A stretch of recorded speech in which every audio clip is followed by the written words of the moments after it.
Ladies and gentlemen, welcome back to the channel, and welcome to Firebase Z, the newest zombies map here in Black Ops Cold War.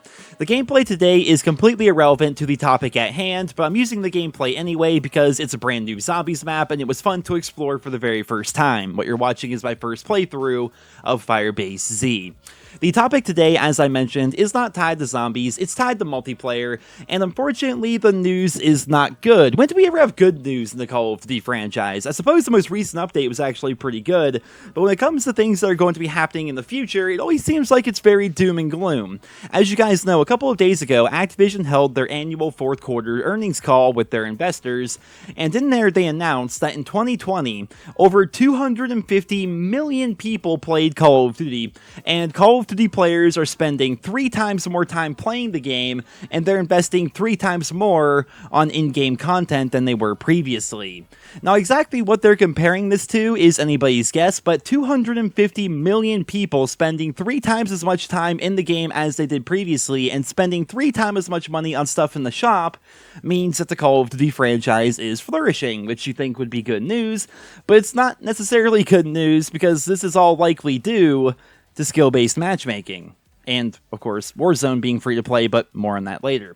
So, on the multiplayer side of things, it seems like Activision's plan to protect new and bad players from realizing how bad they are is working. Right, these players hop on, they play against equally bad players, they get excited about that one time they go 30-12 throughout the entire play session, and they celebrate by going and buying one of the 8 anime bundles in the shop. Meanwhile, the people who have been playing and supporting the franchise for years are stuck in the sweat fields, and from the sounds of it, lots of hardcore fans are moving on from the game because it isn't enjoyable for them anymore. You're basically punished for getting better at the game. There is no real sense of progression or improvement, and with the engagement aspect of the matchmaking, games where you do well and games where you do poorly almost feel predetermined and not as rewarding as they once did. The focus has shifted from appeasing hardcore fans for their loyalty to the franchise to appeasing players who don't actually care about the franchise, because those players, unfortunately, as much as it sucks to say, are the overwhelming majority. The overwhelming majority of people who play Call of Duty are not watching YouTube or following Bonderhar on Twitter, right? They're not getting Dark Matter each year, they're not hitting Prestige Master every season, they're not following pro players or anything like that. The average player is getting maybe 2 guns gold throughout the entire year and putting 3.5 days of playtime into the multiplayer. It sounds like common sense, but players like that outnumber the hardcore players exponentially, so from a business perspective, Activision has decided to appeal to those players more than the hardcore fans, and it looks like it's paying off, because while the hardcore fans are seemingly quitting the franchise, overall player retention is 3 times what it used to be, and in-game sales are also 3 times what they used to be. Now, one thing that I think Activision is being sneaky about here is Warzone, because I think when they discuss Call of Duty, they also throw Warzone into that, and as a result, all of these numbers are going to be inflated. If you think about the number of players that play Warzone and the player retention that Warzone gives, given that the matches are oftentimes 20 to 30 minutes long each, which is why there's like a bazillion different ways to constantly respawn in that game, and then you even think about the microtransaction sales in Warzone, because it's completely free to play, and as a result, people are much more willing to spend money on skins in the shop, you can see why these numbers are going to be inflated if they're actually counting Warzone. Fortnite proved years ago that this business model is a runaway success, and Activision capitalized on that with Warzone, and since Warzone is part of Call of Duty, it makes sense for all of these numbers to be inflated. However, it still does look like on the multiplayer side of things, Activision is incredibly happy with how things are playing out. It is worth mentioning, I suppose, that Activision will always put on a happy face when they're reporting things to their investors. It just makes sense, but it also seems like their happiness is warranted, as they are making money hand over fist, even at the expense of the hardcore player base. What does this mean for the future of the Call of Duty franchise, you may ask? Well, it seems like skill-based matchmaking is going to be here to stay. It seems like skill-based matchmaking, in one way or another, is always going to be part of the Call of Duty franchise to greater or lesser extents, depending on the game and depending on how much money they're making.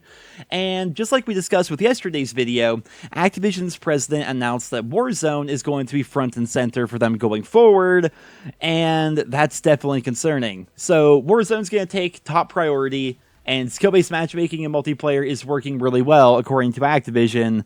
So what does that mean for the future of the Call of Duty franchise? I don't know, guys. I don't know. I do fear that the Call of Duty that we all know and love is going to be going away in the near future.